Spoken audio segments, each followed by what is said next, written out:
Bien, buenas noches, jóvenes y señoritas. Vamos a iniciar nuestra clase del día de hoy. ¿Ya? Vamos a iniciar nuestra materia de desarrollo de sociedades, recordando lo último que hemos avanzado en la clase anterior, ¿ya? En la segunda parte de la clase vamos a pasar a asistencia. ¿Por qué no ahorita? ¿Por qué no?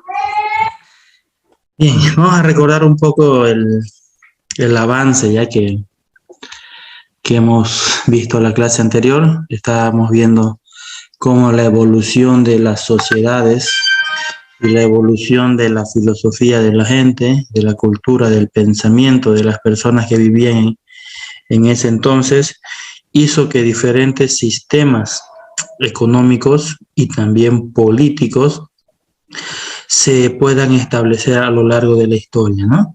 Entonces las sociedades no solamente han sido como la conocemos el día de hoy, ¿no? La sociedad ha ido evolucionando y siempre se cree que la evolución ha sido para bien, ¿no? Y es por lo menos lo que la tendencia nos dice. Aunque en algunos momentos de la vida siempre hay retrocesos, ¿ya? Pero la tendencia, o sea, siempre es hacia ir hacia adelante. Siempre es más lo positivo o los avances positivos que los negativos, ¿no? Por ejemplo, un avance negativo el día de hoy, en la actualidad, sería cómo los medios de comunicación, cómo la tecnología, las redes sociales, idiotizan a la juventud, ¿no? Ese puede ser un retroceso, pero el progreso que nos da la tecnología es superior. Como ellos lo utilicen, obviamente ya es un tema un poco aislado, que tal vez una variable un poco incontrolable, ¿no? Porque no podemos decidir a la gente cómo hacer uso de su tiempo y de su dinero y de su tecnología. Entonces, a lo largo de la historia siempre ha existido esos problemas, ¿no? Pero la tendencia de todos los procesos que han sufrido las civilizaciones y las sociedades han sido positivos. De eso no cabe duda. Bien, veíamos diferentes sistemas económicos. Vamos a recordar unos cuantos ya. Desde aquí, a ver, desde el primer sistema que se instaló, que es el sistema agrario, donde las personas se dedicaban a la caza, a la pesca y la agricultura. Veíamos que este primer sistema se origina desde que el hombre deja de ser nómada y empieza a ser sedentario, ¿no? Al asentarse en ciertos lugares. Entonces ya es válida la opción de sembrar, por ejemplo, ya que va a poder esperar el tiempo necesario para poder cosecharlo, ¿no? Va a poder estar en ese lugar. Lo mismo con los animales. Si uno fuese nómada no tendría la necesidad o la oportunidad de criar vacas, por ejemplo, ¿no? Porque si tendría que ir con su vaca de un lado para el otro, y eso puede ser un poco lento, además que desgastante para los animales, ¿no? Las vacas se crían en un lugar prácticamente, si bien tienen su territorio, pero ellos viven en un solo lugar, ¿no? Y abarcan solamente ese lugar. Bien.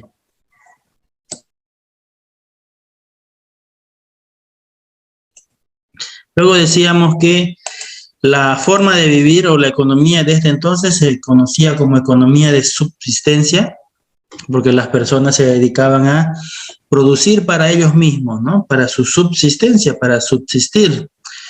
Y luego lo que sobraba recién podría ser enviado al comercio. Luego de eso vimos cómo la aparición de la avaricia del hombre hizo que los esclavos ya tengan lugar en la economía, ¿no? Esto se dio debido a que pueblos que se sintieron más desarrollados, incluso en número de habitantes, ¿no?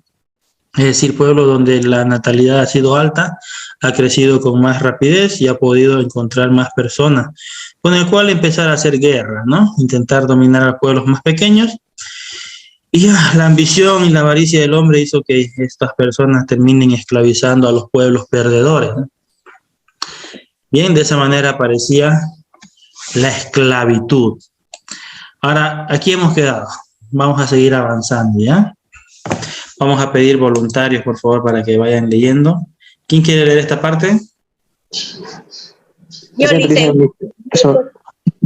Yo lo hice. María Solís, me sale primero. Por favor, María. Durante el Imperio Romano se produjo un aumento en la actividad comercial. Si bien no era muy eficiente, pues todas las mercancías se enviaban a Roma y desde allí se redistribuían a los confines del mundo conocido. Muy bien. Seguimos en el sistema esclavista, ¿no? Entonces el Imperio Romano fue prácticamente el imperio más grande, ¿no?, conocido sobre la faz de la tierra, que abarcó gran parte de lo que es Europa el día de hoy, y tenía su centro de poder o su centro político en Roma, de ahí su nombre Imperio Romano, ¿no? En Roma vivía el César, que era el emperador, y el César era el que dominaba prácticamente, tomaba las decisiones por todo el territorio que había conquistado, ¿no? Entonces, si bien en este entonces el comercio tuvo un avance, es decir, tuvo un incremento, debido a que la mano de obra era barata, ¿no? Ya vimos que la mano de obra eran los esclavos, y con los esclavos lograron hacer que el comercio sea más fructífero, es decir, ya teniendo más, cada vez más esclavos, porque es lo que hacían conquistando pueblos, ¿no? Tenían más esclavos, y aparte de los hijos de los esclavos también nacían esclavos. Entonces eso hizo que el comercio fuese más, bueno, que incrementase el comercio y se dé el intercambio entre pueblos, ¿no?, de mercancías. El único problema que se originaba en este entonces era que toda la mercancía tenía que pasar por Roma. Roma, que era donde estaba el César, ¿no?, para que pueda ser registrado y nuevamente enviarse al lugar de destino. Entonces ese era uno de los inconvenientes que tenía el Imperio Romano, ¿no?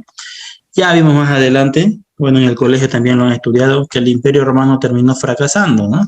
Es decir, el imperio era tan vasto o tan grande que al final no pudo controlar. Se le salió de las manos y llegó el final del Imperio Romano, ¿no?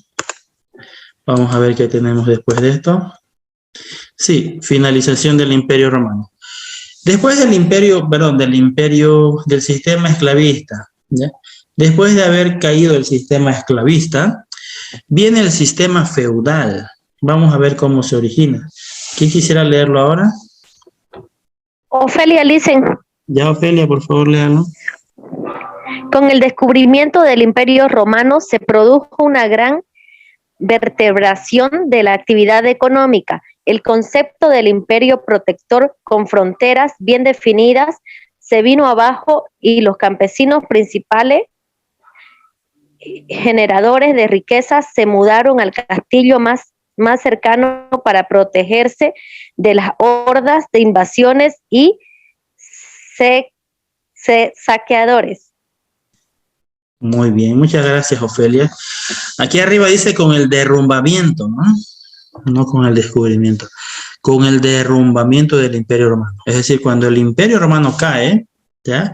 Y ya mencionamos que cae porque era muy grande y no pudo controlar todo su territorio, ¿no?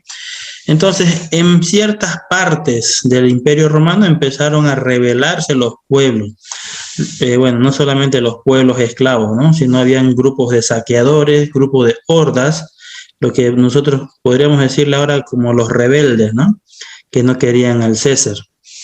Entonces, estos grupos se rebelaron, hicieron estrategias y derrocaron al César o al Imperio Romano.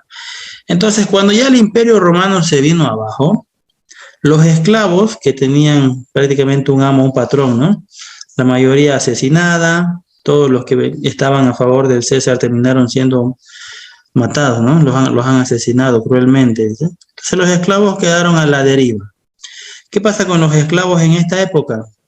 Los esclavos, el día de hoy, por ejemplo, si nos tocase una oportunidad como esa, de decir libres, somos libres hoy, ¿no?, ¿qué es lo que haríamos nosotros? A ver, tal vez muchos creen en negocios, creen en empresas, quieran comprarse una casita, ya, pero eso es lo que nosotros creeríamos el día de hoy.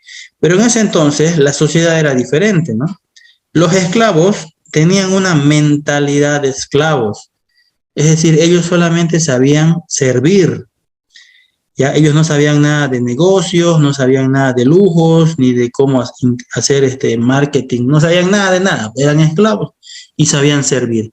Entonces, ante esa necesidad de protección que requería ese momento, porque no se olviden que existían hordas invasoras por muchas partes, ¿no?, que venían saqueando los pueblos, es que todos los que estos eran esclavos anteriormente van y buscan la protección de alguien adinerado, ¿no?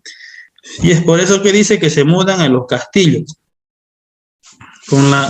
Cuando se mudan a los castillos, mantienen prácticamente el mismo estilo de vida, es decir, ellos seguían sirviendo a un patrón, pero ya no era la fuerza, ¿no? Ya no eran esclavos, sino que cambia la cosa. Entonces ahí aparece el sistema feudal. Ellos están trabajando para un señor adinerado, ya que tiene un castillo denominado señor feudal, pero ya no están trabajando a la fuerza, sino que por su propia voluntad y necesidad de protección es que acuden a ellos, ¿no?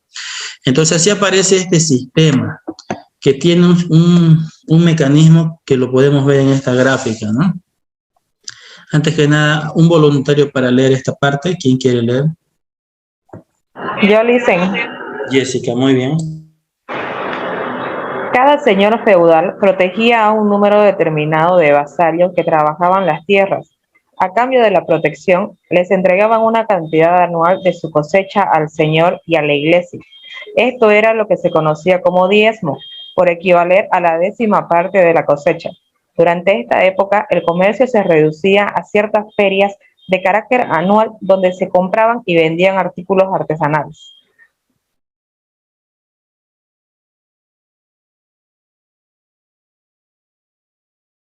Bien, bien, gracias, Jessica.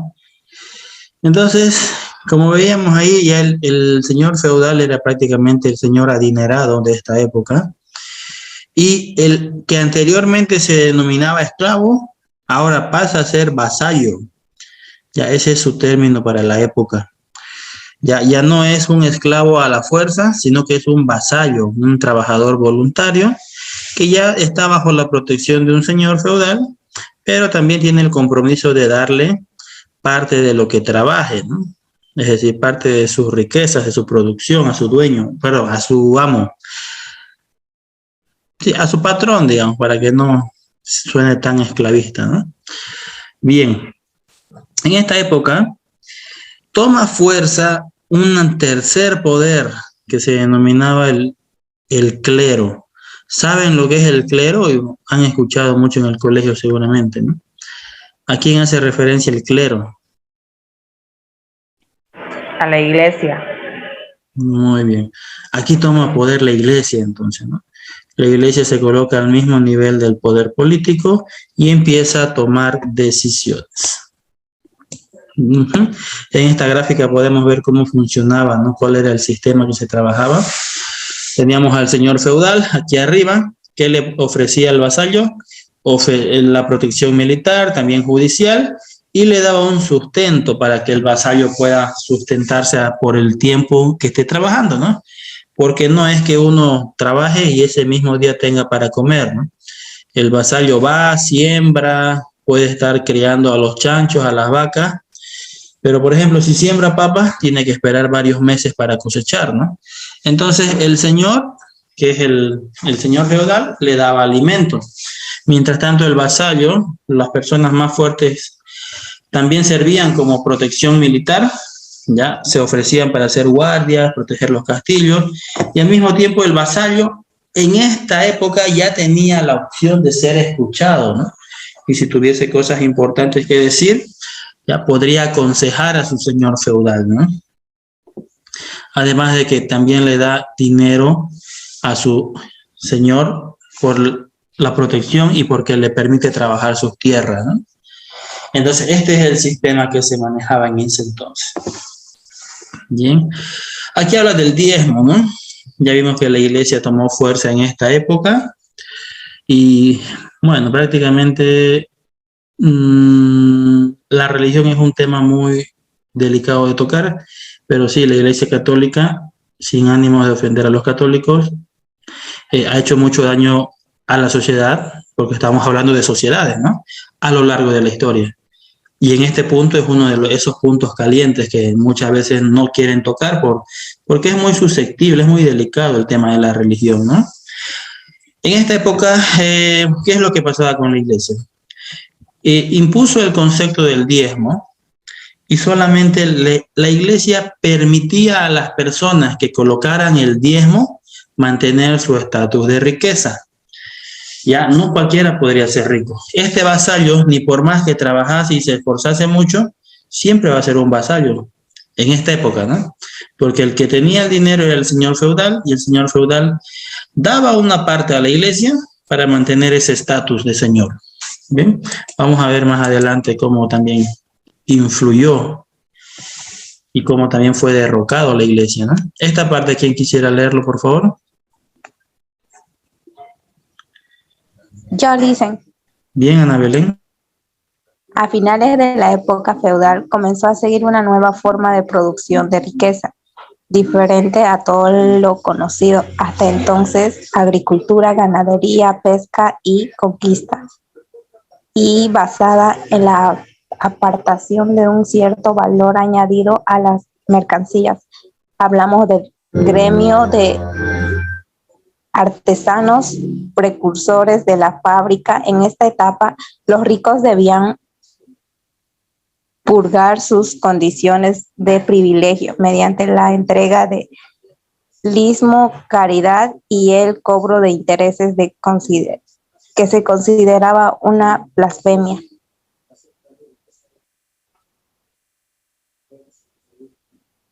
Bien, muchas gracias, Ana. Bien, ¿qué es lo interesante de esta época? ¿Ya? Solamente para finalizar el tema del clero, aquí en la última parte estábamos viendo, o mencionó su compañera, cómo las personas adineradas de esa época tenían que entregar una limosna a la iglesia para mantener su estatus o su condición de privilegio, ¿no? Y también la iglesia se oponía al cobro de intereses, es decir, no había forma de enriquecerse mediante préstamos, cosa que ahora es normal, ¿no? Pero en ese entonces la iglesia decía qué era bueno y qué no era bueno, aunque para el día de hoy tal vez si nos dijesen que cobrar intereses es malo, nos reiríamos, ¿no? Pero en ese entonces la filosofía y la mentalidad de las personas era diferente.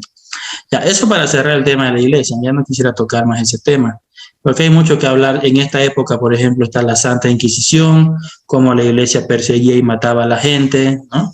Por pensar diferente o tal vez por intentar progresar. Ya, pero eso no va a ir en nuestro tema, aunque sí debería, porque parte de daño a la sociedad que le ha hecho. Pero vamos a la parte de arriba, ¿ya? Hasta este entonces, lo que se toca, las formas de ganarse la vida eran las siguientes, ¿no? Agricultura, ganadería, pesca y conquista, ¿no? Conquista se añadió en el momento de la esclavitud, ¿no? En el anterior sistema, porque al principio solamente era agricultura, ganadería y pesca. Bien, ahora en esta época aparece algo que se denomina el valor añadido o valor agregado, que es lo mismo, y por lo cual nosotros pagamos un impuesto el día de hoy, ¿no? Nosotros pagamos, por ejemplo, el IVA, que significa impuesto al valor agregado o añadido, que es lo mismo, ¿ya? Pero el concepto nace o se origina en esta época. ¿Qué es el valor añadido?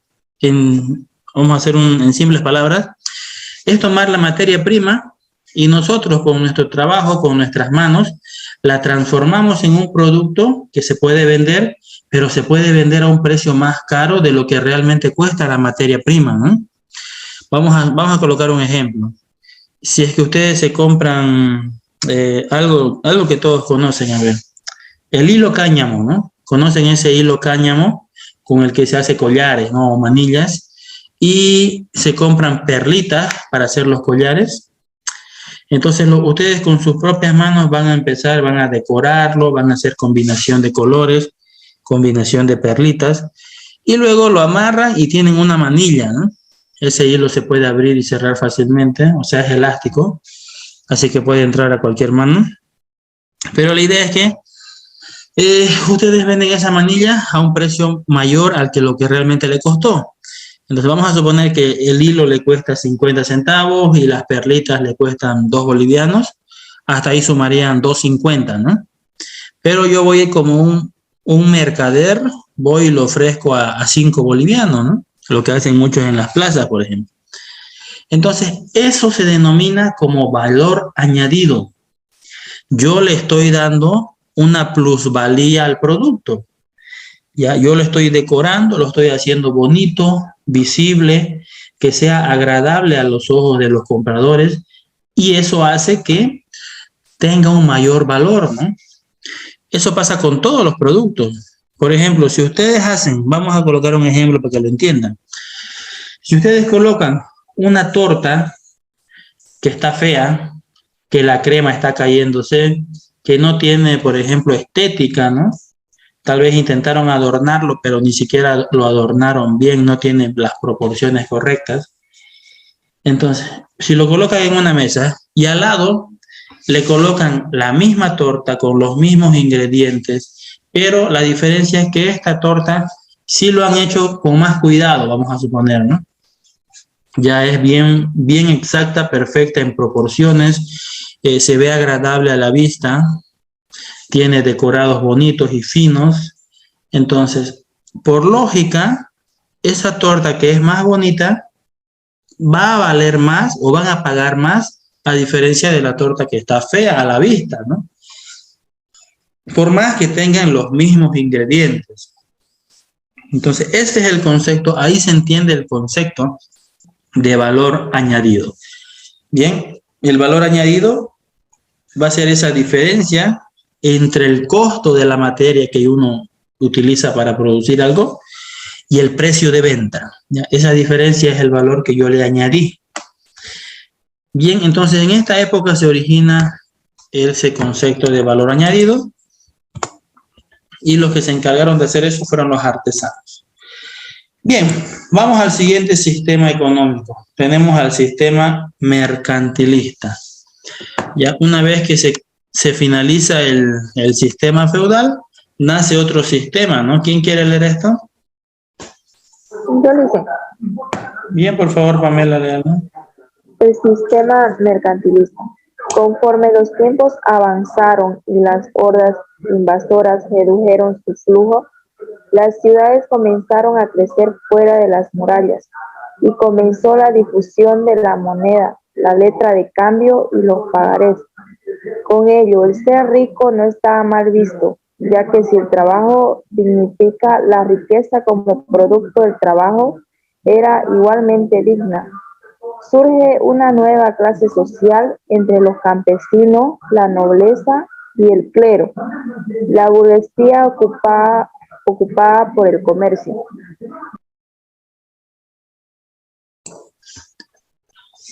Bien, muchas gracias. Entonces, la aparición de este otro sistema, el sistema mercantilista, vean que este sistema nuevamente aparece porque la sociedad ha tenido un cambio o ha tenido una evolución, ¿no? O se ha desarrollado. ¿Qué es lo que ha pasado? No perdamos de vista lo que está ocurriendo con la sociedad, ¿no? ¿Qué es lo que nos dice? Esas hordas invasoras que hicieron que los esclavos en su momento tengan que huir y buscar la protección de los señores feudales, ya dejaron de ser tan frecuentes. Es decir, se empezaron a calmar las aguas de la sociedad. ¿Qué provocó eso? ¿Ya? Si hay personas que ya no se dedican a pelear y se dedican a trabajar, se dedican a hacer otras cosas, eso hizo que el vasallo ya no necesite la protección del señor feudal. Es decir, yo ya puedo salir fuera de sus murallas y trabajar por mi cuenta propia, porque ya no va a haber una horda que va a venir a asaltarme ni a matarme, ¿no? Entonces, así empezó el sistema mercantilista. Ya los vasallos se liberaron. Bueno, también ya no estaban los vasallos originales, ¿no? Ya estaban los hijos de los vasallos. Entonces, esos hijos de esclavos, hijos, nietos, que no nacieron en esclavitud, ellos nacieron en libertad. Entonces tenían otra mentalidad, ¿no? Tenían una mentalidad ya diferente de hacer negocios, de hacer comercio.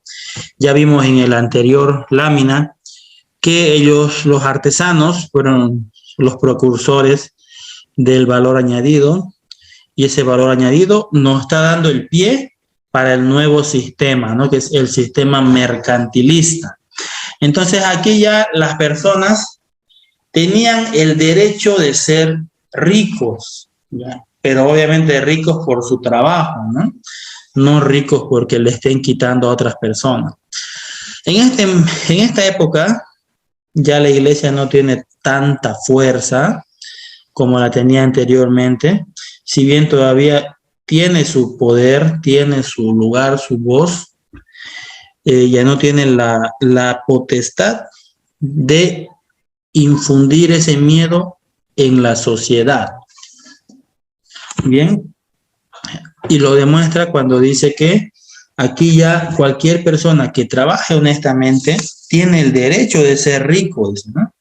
Ya no va a haber una iglesia que diga quién es rico, quién no es rico, en función de la limosna que le den. Entonces aquí dice, si es que trabajar es digno, entonces la riqueza que genera mi trabajo también me va a dignificar. Es decir, me lo merezco, ¿no? Si yo me esfuerzo y junto una riqueza, merezco ser rico. Esa es la mentalidad, ese es el cambio en la mentalidad de las personas de ese entonces. Bien, y así nace un cuarto nivel o una cuarta clase social en esa época, ¿no? Anteriormente teníamos 3 niveles, ¿no? Empezando desde abajo, estaban los campesinos, estaba la nobleza y estaba el clero. El clero era el máximo poder, ¿no? La nobleza estaba conformado por los adinerados, el señor feudal y todos sus amigos, y los campesinos eran los vasallos, ¿no? Las personas que servían al señor feudal. Bien, entonces aquí nace la cuarta clase social denominada la burguesía. ¿Quiénes eran los burgueses? ¿Alguien tiene idea? ¿Lo ha visto en el colegio? Mucho se habla, ¿no? Y lo toman como chiste, como un insulto, decir, no, soy un burgués. ¿Alguien se acuerda de dónde se origina la burguesía?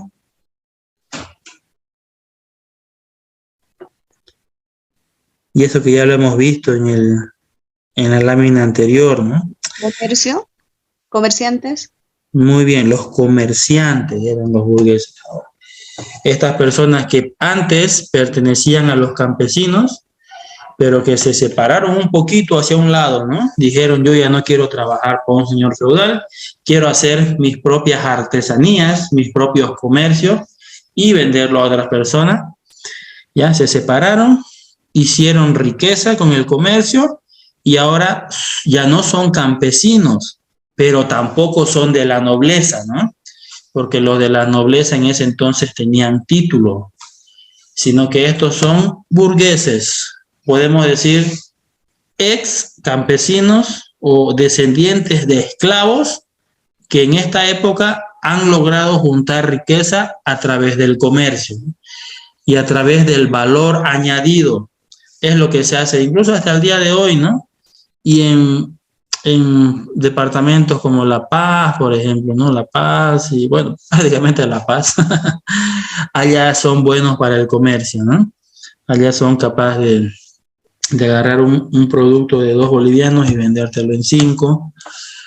Aquí en Santa Cruz es un poco diferente, ¿no? Lo bueno es que aquí la gente compra todo. Aquí es capaz de comprar piedras si es que uno lo ofrece, ¿no? Y le dice que esta piedra es buena, con esta piedra podés agarrar tu puerta, ¿no? Para que no se cierre. Y tan te la compran, ¿no? Es algo diferente, son diferentes culturas, ¿no? Pero bien, vamos a la siguiente lámina, a ver qué más nos habla de este sistema. ¿Quién quiere leer esto? Yo, Alice. Por favor, Nayeli.